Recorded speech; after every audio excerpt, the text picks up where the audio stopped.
Welcome to our channel. బరాబర్ ప్రేమిస్తా attitude start చేసిన హడావిడి అంతా ఇంత కాదు. అయితే ప్రస్తుతం సక్సెస్ మీట్ క్యాన్సిల్ అయినట్టుగా వస్తున్న వార్తల వెనుక వాస్తవం ఏంటి, ఎందుకు క్యాన్సిల్ చేయాల్సి వచ్చింది, లేకపోతే ఒత్తిళ్లకు గురయ్యారా? ప్రస్తుతం అదే టాపిక్ మనతో మాట్లాడడానికి సినీ అనలిస్ట్ శ్రావణ్ గారు ఉన్నారు. సార్తో మాట్లాడతాం. నమస్తే అండి. నమస్తే అండి. సో బరాబర్ ప్రేమిస్తా ఇప్పట్లో ఎంత యాటిట్యూడో లేకపోతే ఎంత హడావిడి చేశారో ప్రతి ఒక్కళ్ళని చూసాం. అయితే ప్రస్తుతం సక్సెస్ మీట్ క్యాన్సిల్ అయిపోయినట్టుగా వస్తున్న వార్తల్లో వాస్తవేనండి? అసలు సక్సెస్ అయిందా?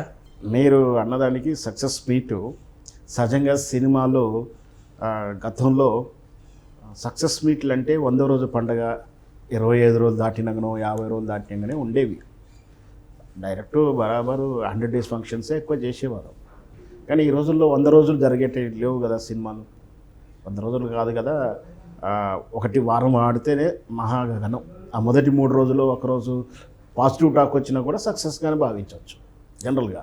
అంతకుమించి 2 వారాలు 3 వారాలు నడవంటే పెద్ద సినిమాలు ఎంతో టాక్గా ఉండి ఎంతో సక్సెస్కి వచ్చిన సినిమాలు, బల్గం లాంటి సినిమాలు, నేను మనశంకర వరప్రసాద్, అఖండ 2 ఇట్లాంటి కొన్ని రేర్ ఫిల్మ్స్ మాత్రమే 4-5-10 వారాలు నడిచేంటి అవకాశాలు ఉన్నాయి. మిగతా అన్ని చిత్రాలకు 1 వారము 2వ వారం గగనంగా ఉన్నటువంటి రోజులు ఇవి. ఎందుకంటే థియేటర్కి ఆడియన్స్ రాని రోజులు, బడ్జెట్ పెరిగింది, రకరకాల కారణాలు ఉన్నాయి.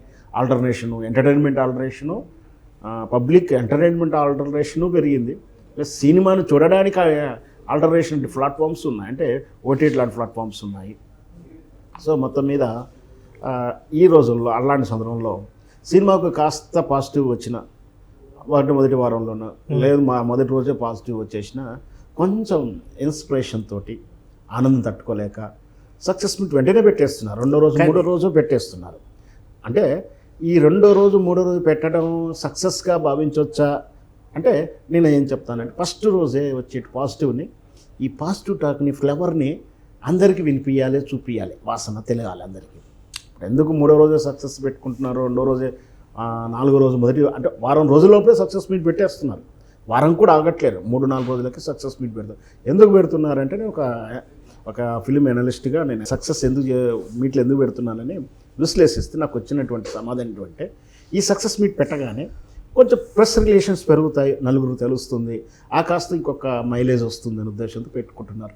సో పాజిటివ్ వచ్చినప్పుడు పెట్టుకోవడం తప్పేం లేదు. కానీ కొన్ని సందర్భాల్లో మాత్రమే మామూలుగా సినిమా ఆడకుండా 100 రోజులు ఆడిందని 2 వారాలు బలవంతంగా ఆడిపించుకోవడాలు కాకుండా వాళ్ళే సక్సెస్ అయినట్టుగా భావించుకొని సన్మానాలు చేయించుకోవడాలు, ఖర్చు పెట్టుకోవడం వాళ్ళ ఇష్టం.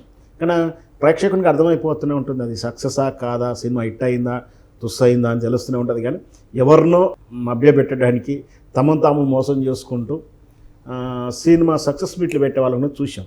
వాళ్ళు కూడా ఏంటంటే బహుశా ఇలానే కావచ్చు, ఇట్లా సక్సెస్ మీట్ పెడతానన్నా సక్సెస్ అయిందంటే సినిమా చూస్తారేమో, లేదంటే ఆఫ్టర్ అంటే ఎగ్జిబిటింగ్ అయిపోయింది అంటే సినిమా థియేటర్ రిలీజ్ అయిపోయిన తర్వాత వాట్ నెక్స్ట్ అంటే ప్రొడ్యూసర్కి మనకు తెలిసింది, ప్రొడ్యూసర్కి ఎగ్జిబిటింగ్ ద్వారా వస్తుంది, తర్వాత ఆడియో రైట్స్ ద్వారా వస్తుంది, సాటిలైట్ ద్వారా వస్తుంది, ఓటీటీ ద్వారా రైట్స్ ద్వారా డబ్బులు వస్తాయి, సాంగ్స్ ఓన్లీ సాంగ్స్ ఇస్తే కూడా వస్తుంది, డిజిటల్ రైట్స్, ఇట్లా 4-5 ఛాయిస్లు ఉన్నాయి.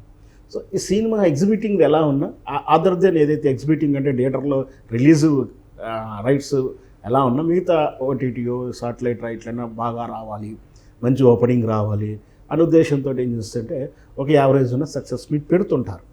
సార్ అలా మరి బహుశా ఈ బరాబర్ ప్రేమిస్ చిత్రం కూడా సక్సెస్ మీట్ కోసం ప్రయత్నం చేసి ఉండొచ్చు, తప్పేం లేదు. కానీ వాళ్ళు అనుకున్నంత పాజిటివ్ వేవ్ రాలేదు కథ. మనం చూసాం సినిమాలోనే వేదిక మీదనే అంత రాద్ధాంతం చేసేసి ఆ తర్వాత ఇంకా రాద్ధాంతం చేసేసి చేస్తానికి యావయింపు వచ్చింది. మనం ఒకసారి బాగా అబ్జర్వ్ చేసుకోవాలి. శివాజీ గారి మాట్లాడిన తర్వాత శివాజీ గారికి సపోర్ట్ చేస్తే యావత్ సమాజం ఆయన వెంట ఉంది. ఆయన మాట్లాడిన భూత పదాలు తప్పే అని అందరూ ఒప్పుకుంటున్నారు, సమర్థించే వాళ్ళు ఒప్పుకుంటున్నారు, శివాజీ ఒప్పుకున్నాడు. బట్ మనకు కొన్ని కట్టుబాట్లు ఉన్నాయి సమాజ దృష్ట్యా. చట్టం ఏం చెప్తుందో, స్వేచ్ఛ గురించి ఎవరు మాట్లాడతారు, ఎవరు కాదంటలేరు కూడా. సో మనం అంటూ కొన్ని సమాజం గురించి విలువలు ఉన్నాయి, వాటిని పాటించాలని చెప్పారు. యావత్ ప్రపంచం అంతా శివాజీకి తోడుంది.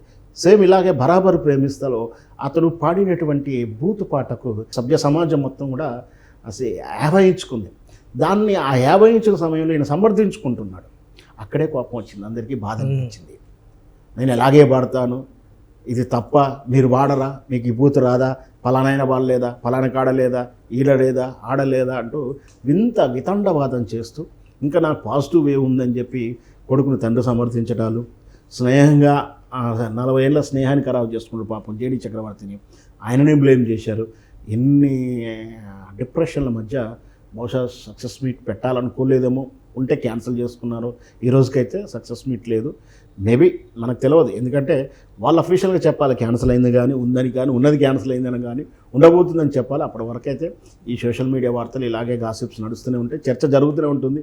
ఎందుకు జరుగుతుందంటే ఆయన సమాజాన్ని గెలికాడు. ఆయన సినిమా గురించి ఎవరు మాట్లాడలేము, సమాజంలో కట్టుబాట్ల గురించి, పదాల గురించి, వాటి గురించి మాట్లాడుతున్నాడు. కాబట్టి నేను కేవలం సమాజంలో ఉన్నటువంటి విధానాలని ఆయన ప్రశ్నించాడు కాబట్టి సమాజం కట్టుబాట్లు, తీరుతెన్నుల గురించి నేను రెస్పాండ్ అవుతున్నాను.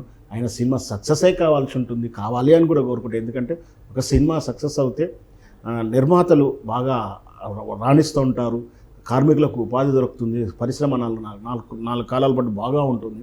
అట్లాంటి వాడిని ఇప్పుడు ఈయన కొంచెం నేనకేమంటున్నానంటే పనిష్మెంట్. మనం కూడా డాక్టర్ కూడా వైద్యం చేస్తాడు, ఊరికనే నొప్పున్నా కూడా ట్రీట్మెంట్ చేస్తే ఏంటంటే రోగం కూర్చుంటుంది. ఇట్లాంటి కొంచెం జరిగితే ఆయనకు తెలిసి వస్తే నెక్స్ట్ సినిమా నుంచి బహుశా ఆయన దిద్దుబాటు చేసుకుంటాడేమో అని నా అభిప్రాయం. సో ఎప్పుడైనా ఏదైనా సినిమాకి స్టోరీ ఫెయిల్ అయినా సక్సెస్ అయినా ఎవరో ఒకరు ప్రేక్షకులు బయటకు వచ్చి బాగాలేదనో లేకపోతే బాగుందనో చెప్తూ ఉంటారు. కానీ అసలు ఇప్పుడు జరిగిన సంఘటన చూస్తే కేవలం ఆయన మాట్లాడిన మాటలు ప్రేక్షకుడిని థియేటర్ వరకు కూడా రాకుండా చేసాయంటే వాస్తవమా?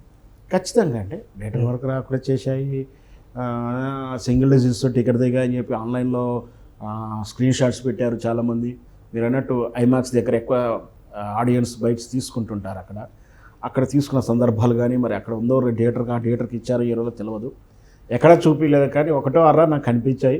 ఆ తర్వాత వీళ్ళే అంటే ఈ సినిమా టీమే చంద్రాస్ కానీ వాళ్ళ నాన్నగారు కానీ అమ్మగారు కానీ వాళ్ళంతా మాట్లాడారు. సో విజువల్గా వాళ్ళ సినిమా కూడా పాజిటివ్గానే చెప్పుకుంటారు. జస్ట్ అప్పుడు రిక్రియేషన్ అయితే ప్రకటించినట్టుగా అర్థమవుతుంది. బాధపడ్డాడు, అప్పటికి ఏడుస్తున్నాడు. సో ఆ మార్పు ఏదో కొంచెం ముందు రోజు రాత్రి వచ్చి ఉంటే బాగుండేది. ఎందుకంటే సినిమా నేను అదే చెప్పాను, ఆ ప్రభాకర్ కానీ ఈ చంద్రాస్ కానీ ఆ ఏడిచేదేదో ప్రభాకర్ ఏడిచేదేదో ముందు రోజే సంఘటన జరగగానే లేదా జరిగిన తర్వాత మరుసటి రోజు ఏదో రిలీజ్కి ముందు రోజే ఈ రిగ్రెషన్ ప్రకటించి ఉంటే కాస్త సినిమా ప్లస్ అయ్యేదండి. సినిమా ఎట్లాగో సూపర్ డూపర్ అయితే అవుతుంది. మా నెగిటివ్ బాగా పీక్ స్థాయికి వెళ్ళిపోయింది. ఈ రాష్ట్రం మొత్తం మన గురించే మాట్లాడుకుంటున్నారు. సినిమా ఖచ్చితంగా వస్తారని అక్కడ ధీమాతో ఉండి విలనే లెక్క చేసేది, సినిమాకి వచ్చి హిట్ అయిన తర్వాత ఇలా సంగతిని తెలుసుకుందాం అన్న రేంజ్లో ఆలోచించారేమో. అది కనిపించకపోయేసరికి దుఃఖంలో తండ్రి కొడుకులు ఇద్దరు కూడా దుఃఖంలో మాట్లాడడం, దుఃఖంలోకి వెళ్ళిపోవడాన్ని మనం చూసాం. సో ఈ రిగ్రెషన్ ఏదో ముందు రోజు వచ్చి ఉంటే బాగుండేదని నా ఉద్దేశం. అయితే ప్రస్తుతం ఆయన యాటిట్యూడ్ ప్రపంచం అంతా కూడా ఆయనే చూపించాడు, ఆయన యాటిట్యూడ్. అయితే ప్రస్తుతం ఉన్నటువంటి సినిమాలు క్యాన్సిల్ అవుతాయా లేకపోతే కొత్త సినిమాలు ఏమన్నా వస్తున్నాయా? ఆయన నమ్మి ఎవరైనా సినిమా ఇవ్వగలరా ఇప్పుడు? మీరు అన్నట్టు మీ అనుమానం, మన అనుమానం అంటే గెస్సు ప్రాబబిలిటీ గురించే మనం మాట్లాడాలి. ఈ పరిస్థితుల్లో ఇంత రాద్దంతా జరిగిన తర్వాత నిజంగా కూడా ఒక చీఫ్ గెస్టు వేరే సినిమా ఈవెంట్కి ఎవరైనా గెస్ట్గా పిలిస్తే వెళ్ళాలని కూడా భయపడే రోజు వచ్చేసింది. శివాజీ అప్పుడు కూడా కొంచెం ఇబ్బంది పడ్డారు, గెస్ట్గా అటెండ్ అయిన వాళ్ళు కానీ ప్రేక్షకులుగా కూర్చున్న వాళ్ళు కానీ ఇబ్బంది పడ్డారు. సో ఈ సంఘటనలో కూడా జయంత్ పరంజీ కానీ జేడీ చక్రవర్తి కానీ ఇంకా అదర్ దెన్ అందరూ కూడా ఇరుక్కున్నట్టు ఇంచుమించు. రేపటి నుంచి ఇంకొక సినిమా ఈవెంట్కి అతిథిగా వెళ్ళాలన్నా ప్రేక్షకుడిగా వెళ్ళాలన్నా భయపడతారు. ప్లస్ ఇంకో నెక్స్ట్ ప్రొడ్యూసర్స్ ఈయనకు సినిమా ఇవ్వాలని వెనక ముందు ఆలోచిస్తారు, అది నో డౌట్. ఆ తర్వాత ఒకవేళ ఇచ్చినా కూడా చాలా కండిషన్స్ పెడతారు. మీరు స్టేజ్ మీద మీరు రాసి ఇచ్చిందే మాట్లాడాలని, ఖచ్చితంగా మీ ఇంటర్వ్యూలో ఏం చెప్తాం అదే మాట్లాడాలని పెడతారు కండిషన్స్. ఈయనకే కాదు, ఇంకా అప్కమింగ్ వచ్చేటువంటి కొత్త హీరోలకు కూడా, కొత్త తరహా సినిమాలు చేసే వాళ్ళందరికీ కూడా ఈ గుణపాఠం ఇది ఒకటి. ఇక తర్వాత ఇతను కొత్త ఆఫర్లు వస్తాయా రావనేది వాళ్ళ టాలెంట్ బట్టి ఉంటుంది. మనం అప్పుడే రావని చెప్పలేం. కానీ అంత ఈజీగా అయితే కాదు. కష్టాల్లో తనకు తానుగా రూట్ని క్లోజ్ చేసుకుంటూ వెళ్ళిపోయాడు Chandrahas and Prabhakar. Thank you sir, thank you so much. Thank you viewers, bye.